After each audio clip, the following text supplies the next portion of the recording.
Yo, peace was good. Welcome to another hip hop album review. This is part 171.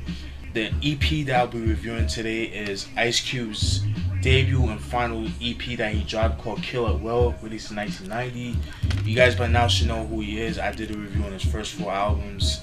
I did a review on both NWA albums as well as the 100 Miles of Running EP. If you ever repeat those, just go on my channel, type in Ice Cube, and they should pop up.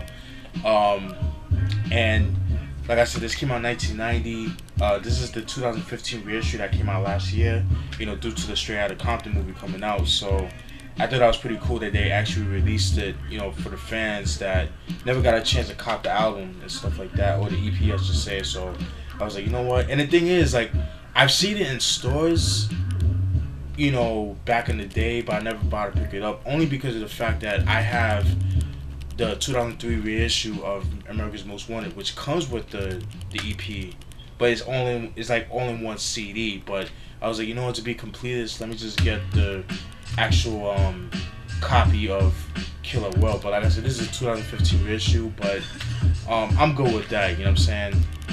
All right, so this is what the album looks, and this EP actually came out, I believe, 7 months after America's Most Wanted. So I'm gonna go through, let me do my usual stilo. That's what the album looks like on the cover. You see Ice Cube handing you a gun. You know what I'm saying? That's what the album looks like in the back, pretty much. The only difference with this is like you actually see the 2015 copyright, the anti-piracy FBI anti-piracy logo, and the same, all that shit. Open it up. That's what the CD looks like. The actual CD looks like, and it's pretty much the same as the original because I looked it up, and they pretty much look the same. Like the album inserts are the same, which I'm glad they did that. You know what I mean? Pretty cool. Open it up. Alright, pretty cool. I like when they do that because sometimes when they change certain things, it's not really the same. They usually fuck it up and add some extra shit. Unless it's like photos from like back in those days that were left off from those photo sessions, then I wouldn't mind. But when you start adding like a whole bunch of bullshit, you know what I mean, that doesn't pertain to the album or the EP, I should say, then I have a problem with that.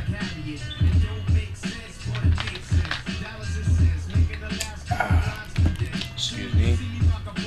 Alright, and like I said, I already said about the 2003 issue of America's Most Wanted.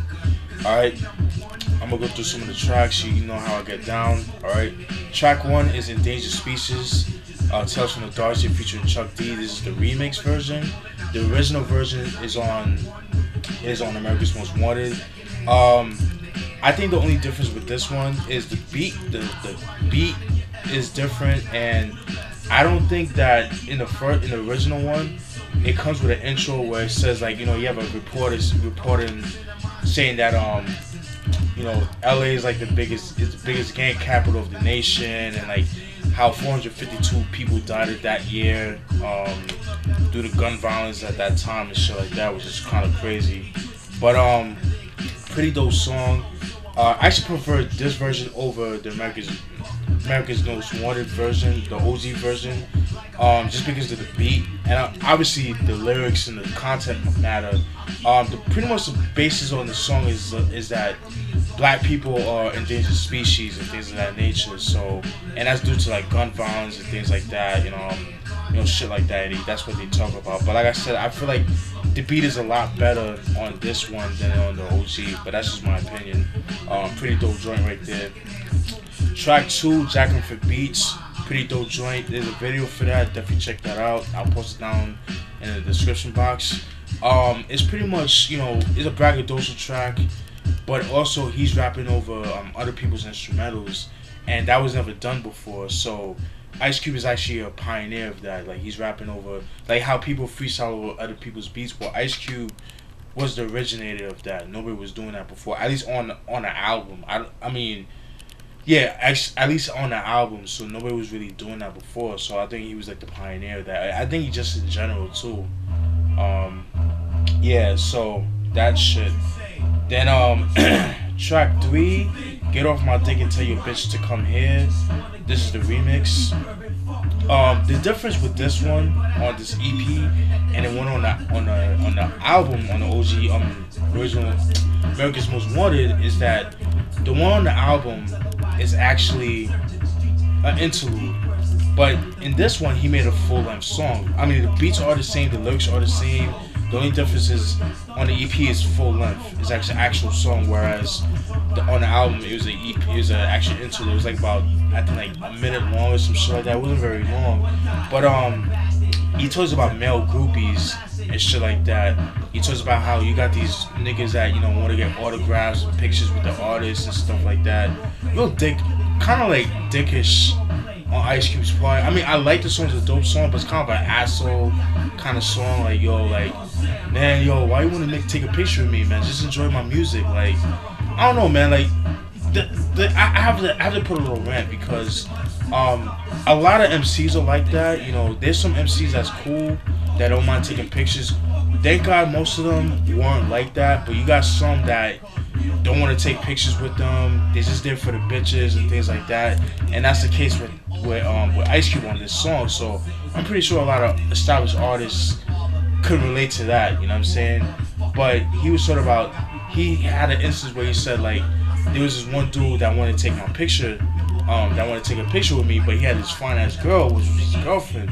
The only reason why I made him take a picture with me and an autograph is because of his girl. That's it. If it wasn't for his girl, he wouldn't have gotten the picture.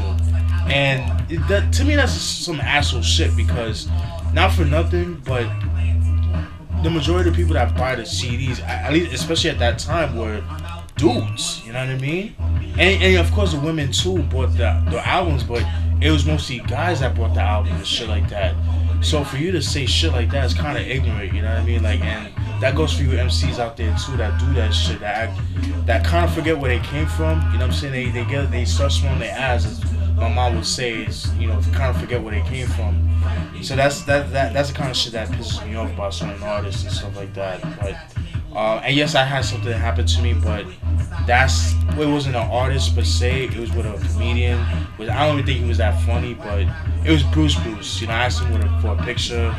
And he was being a dick about it and shit like that. So fuck that nigga. And he's not even that funny anyways. Fat fuck. Track 4, The Product. He's pretty much talking about him being a product of his environment. Being a statistic, to the hood and shit like that. Meaning, like, how like people have this mental stereotype of people in the hood that they never amount to anything. That half of them are gonna get pregnant early or drop out of high school, and having kids early and shit like that, and being killed, but joining a gang and shit like that. And that's pretty much what he talks about in that song. Just him being a product, being a statistic and shit like that. So I thought that was pretty interesting, a pretty dope song too. Let me see how much time I got left. No, I still got some time. But I got that 15-minute ban and shit. So then you got track 5 with Dead Homiez. Pretty dope song. That's actually a single too. There's a video for that too on YouTube. It's a pretty dope song. It's just pretty much talking about his boys that died due to gang violence and stuff like that. Close friends of his and things like that. Everybody can relate to that. Maybe not as far as like the gang violence, but having a close friend of yours dying and shit like that. So that's pretty much what he talks about. And he had a line where he said, when it's a tragedy, that's the only time the family is tight. Loving each other in a caring mood. There's lots of people and lots of food. They say be strong, you're trying, but how strong can you be when you see your pops crying? That's some real shit, and that's so relatable because, and I've always said this before, especially on Facebook too. Like it's funny how people always want to praise like, oh, we gotta love each other, but that's only due to like tragedy. You know what I mean? So, and that shit same happened with 9/11. When 9/11 happened back in New York, I mean, for for 3 weeks, everybody was like loving harmony, everybody was loving each other. But after 3 weeks, that shit ended and it just stopped. And then people was just like they went back to the old regular songs and song "Fuck You, Get Out of My Way" and all that type of shit. So that's definitely a really relatable song. You know what I mean? Pretty very dope, very deep song. Then you got track 6, JD's Gafflin Part 2.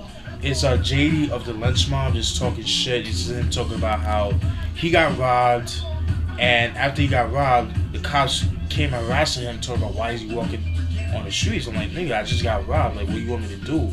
I don't have a car. You want to give me a car?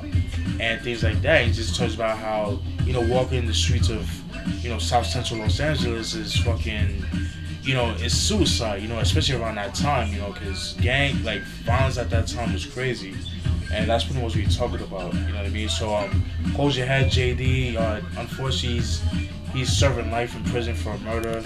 Apparently, he didn't do it, but, you know, it is what it is. But hold your head up, you know what I'm saying? So, yeah, and I definitely got to do a review on the Lynch Mob albums, too. So, but I'll do that eventually. I don't know when. And track 7, I gotta say what up. This is it's pretty much a shout out over like a piano beat and shit like that. He uses the Isaac Hayes sample and shit like that. But yeah, it's pretty dope, man. Overall, very dope EP, a dope follow up or an extension of America's Most Wanted. So for those that couldn't get enough of America's Most Wanted, this will be the EP to pick up. And they actually went platinum. And it's actually the first hip hop EP to go platinum, so I think that was pretty cool. You know what I'm saying? But very dope. Ice Cube in his prime. I kind of wish he would go back to this sound. You know what I mean? At least the early '90s sound. Get back with Sir Jinx. You know what I mean? Just make that classic G funk that we all miss from him. You know, that political, especially now. The shit that he's talking about is applying to today, especially what happened in Dallas and all that shit, and the two cats, I forgot their names, just on top of my head, but yeah, those two brothers that got killed last week, you know, it's a fucking shame, man. It's crazy, but highly recommended. And that's it, folks. Hope you guys enjoyed the review. I might do another one today, not sure, but stay tuned for more. Peace.